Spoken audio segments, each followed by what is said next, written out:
Continuamos con el tema de cronología de los reinos de España y vamos a hablar del Emirato dependiente de Damasco. Tras la rápida conquista musulmana de la península ibérica, en el periodo 711 al 18, esta se constituyó como provincia dependiente del califato omeya. Sus gobernantes recibieron del califa de Damasco el título de valí o emir, considerada oficialmente como un vicariato del África musulmana, cuya capital acaba de establecerse en la recién fundada ciudad de Cairaván, a 167 kilómetros del suroeste de la antigua ciudad de Cartago y a 39 del mar. La capital del emirato se situó inicialmente en Sevilla, pero pasó a establecerse definitivamente en la ciudad de Córdoba. Durante esta etapa se produjeron numerosos enfrentamientos de raza, de clan y religión entre bandos de la aristocracia árabe. El peor conflicto estuvo protagonizado por los bereberes de las zonas rurales que, procedentes del norte de África, se sentían discriminados entre los árabes instalados en las ciudades. Para sofocar esta sublevación acudió un importante contingente de sirios que acabaron asentándose en la península ibérica. Entre el 714 y el 56, los años del Emirato dependiente, se sucedieron al menos 20 emires con dos subperiodos, uno de expansión y otro de guerras civiles en que las diferentes etnias se enfrentaron entre sí por hacerse con mayores tierras. Hablemos de Emirato independiente o Emirato de Córdoba. En el 750, los abasíes derrocaron a los omeyas del califato de Damasco y ordenaron el asesinato de toda la familia omeya.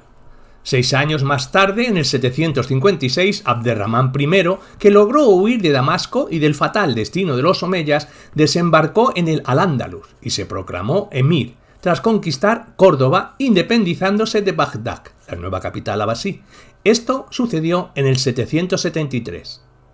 Esta independencia es política y administrativa, pero se mantiene la unidad espiritual y moral al continuar el vínculo religioso con el califato abasí. Abderramán II organizó el emirato delegando poderes en manos de los visires y logró una rápida islamización de la península, reduciendo de forma considerable el número de cristianos en territorio musulmán, los mozárabes. Las disputas entre árabes y bereberes no cesaron tras la proclamación del emirato, lo que permitió la reorganización de los reinos cristianos en el norte, dando inicio a la reconquista, alentada por la política pro-árabe mantenida por la dinastía omeya, lo que provocó numerosas sublevaciones protagonizadas por muladíes que llegaron a poner en peligro la existencia misma del emirato. A la llegada al trono de Abderramán III en el 912, la decadencia política del emirato era un hecho obvio y consumado. Para imponer su autoridad y terminar con las revueltas y conflictos que arrasaban la península ibérica, se proclamó califa en el 929, estableciendo el Califato de Córdoba. Hablemos de él. En el año 929, Abd al-Rahman III estableció el Califato de Córdoba, declarando la independencia religiosa de Bagdad, capital del califato abasí. Esta proclamación del califato contenía un propósito doble. En el interior, los omeyas querían consolidar su posición. En el exterior, consolidar las rutas marítimas para el comercio en el Mediterráneo, garantizando las relaciones económicas con Bizancio y asegurando la subadministración del oro. Tras la ocupación de Melilla en el 927, a mediados del siglo X, los omeyas cordobeses controlaban el triángulo formado por Argelia, Sijilmasa y el Océano Atlántico. El poder del califato se extendía asimismo hacia el norte y en el 950 el Sacro Imperio Romano Germánico intercambiaba embajadores con Córdoba. En el año 939, un ejército cristiano liderado por Ramiro II de León derrotó a las huestes árabes enviadas por Abderramán III en una de sus operaciones de castigo, razias, contra el norte. El resultado de la batalla disuadió a los omeyas de su intención de instalar poblaciones árabes en las inmediaciones del Duero y sus áreas despobladas. La de los omeyas es la etapa política más importante de la presencia islámica en la península, aunque de corta duración, pues en la práctica terminó en el 1010, con la firma o guerra civil que se desencadenó por el trono entre los partidarios del último califa legítimo Isán II y los sucesores de su primer ministro, Wahid al-Mansur. En el trasfondo se hallaban también problemas como la agobiante presión fiscal necesaria para financiar el coste de los esfuerzos bélicos en sucesivas campañas contra el norte, cada vez más gravosas. Oficialmente, el Califato de Córdoba siguió existiendo hasta el año 1031, en que fue abolido, dando lugar a la fragmentación del Estado omeya en multitud de reinos conocidos como reinos de taifas. Hablemos de ellos, de los primeros reinos de taifas. Las taifas fueron pequeños reinos en que se dividió el califato como consecuencia de la fitna o guerra civil. Inicialmente se constituyeron más de 20 pequeños estados o taifas autónomas, y cuando el último califa Isaan III es depuesto y proclamada en Córdoba la República, todas las coras de Al-Ándalus que aún no se habían independizado se autoproclaman independientes. Cada taifa se identificó al principio con una familia, clan o dinastía. Así surgen la taifa de los amires descendientes de Almanzor en Valencia, la de los tuyibíes en Zaragoza, la de los aftasíes en Badajoz, la de los birzalíes en Carmona, la de los ciríes en Granada, la de los umaydíes en Algeciras y Málaga, y la de abadíes en Sevilla. Durante el apogeo de los reinos de taifas del siglo XI, sus reyezuelos intentaron reproducir las estructuras del califato omeya a una escala menor y compitieron entre sí no solo militarmente, sino también en lo intelectual, siendo el periodo de máximo apogeo de la cultura andalusí. Con el paso de los años, las taifas más poderosas fueron absorbiendo a las otras taifas consideradas menores, y de este modo las taifas de Sevilla, Badajoz, Toledo y Zaragoza se constituirían en las comunidades islámicas peninsulares de mayor entidad. Imperio almorávide. La disgregación del califato en múltiples taifas hizo evidente que solo un poder político centralizado y unificado podía resistir el avance de los reinos cristianos del norte. Así, la conquista de Toledo en 1085 por parte de Alfonso VI anunciaba la amenaza cristiana de acabar con los reinos musulmanes de la península. Ante tal situación, los reyes de las taifas pidieron ayuda al sultán almorávide del norte de África, Yusuf ibn Tasufín, el cual pasó el estrecho y no solo derrotó al rey castellano-leonés en la batalla de Zalaca en 1086, sino que conquistó progresivamente todas las taifas. Pero su brutal ocupación militar termina en fracaso, al resistir los castellano-leonenses la toma de la emblemática capital visigoda de Toledo. Los primeros indicios del malestar andalusí contra los almorávides se produjeron en Córdoba, en el 1121, cuando la población se rebeló contra los almorávides. Solo la intervención de los fahig pudo evitar un baño de sangre.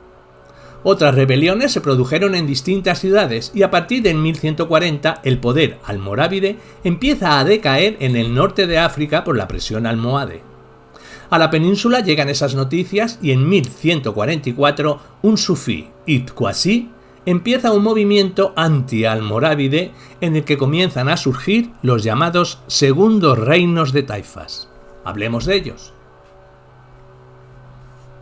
Las segundas taifas no duraron mucho tiempo, ya que una vez que cayó el poder almorávide en el Magreb, ante la secta integrista y expansiva de los almohades, estos comienzan en 1145 la conquista de Al-Ándalus. Hablemos del Imperio almohade.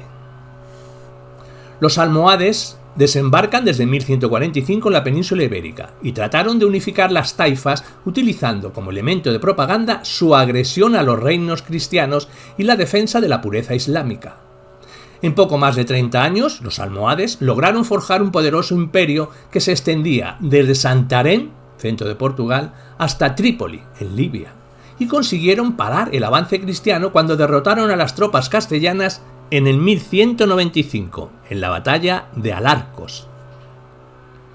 A pesar de los esfuerzos de los gobernantes, la dinastía almohade tuvo problemas desde un principio para dominar todo el territorio de Al-Ándalus, en especial Granada y Levante.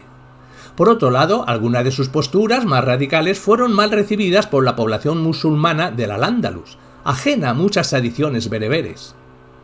La victoria cristiana en la batalla de las Navas de Tolosa en el 1212 marca el comienzo del fin de la dinastía almohade, no solo por el resultado del encuentro en sí mismo, sino por la subsiguiente muerte del califa al-Nasir y las luchas sucesorias que se produjeron y que hundieron el califato en el caos político, dando lugar a los terceros reinos de taifas.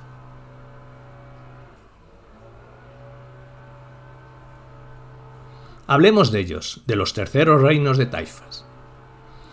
Tras el fin del periodo almohade, marcado por la batalla de las Navas de Tolosa, como hemos dicho, en el 1212, hubo un corto periodo denominado Terceros Reinos de Taifas, que terminó en la primera mitad del siglo XIII con las conquistas cristianas en el Levante de Jaime I de Aragón, Valencia, 1236, y en Castilla de Fernando III el Santo, Córdoba, 1236, y Sevilla, 1248. Y perduró en Granada con la fundación del reino nazarí, que no capituló hasta el 2 de enero de 1492, fecha que puso fin a la Reconquista. Reino nazarí de Granada. A mediados del siglo XIII, Al-Ándalus quedó reducido al reino nazarí de Granada. En el año 1238 entra en Granada Muhammad ibn Nasr, conocido asimismo como Al-Ahmar, el Rojo. Este será el creador de la dinastía nazarí, que tuvo 20 sultanes granadinos y fue el fundador del reino de Granada, que si bien al principio confraternizó con los reyes castellanos, tuvo que convertirse con el paso del tiempo en tributario de los mismos a fin de mantener su independencia. En las últimas décadas de la dinastía nazarí de Granada estuvo dividida por una guerra civil interna que enfrentó el zagal Mulí Hacén, hermano del zagal, y su hijo Boabdil. El último rey de la dinastía nazarí fue Boabdil, Abu Abd Allah. Tras su derrota en 1492 por los reyes católicos, el reino de Granada fue anexionado a la corona de Castilla y puso fin a la Reconquista, proceso que comenzó en el siglo VIII con Don Pelayo y la batalla de Covadonga.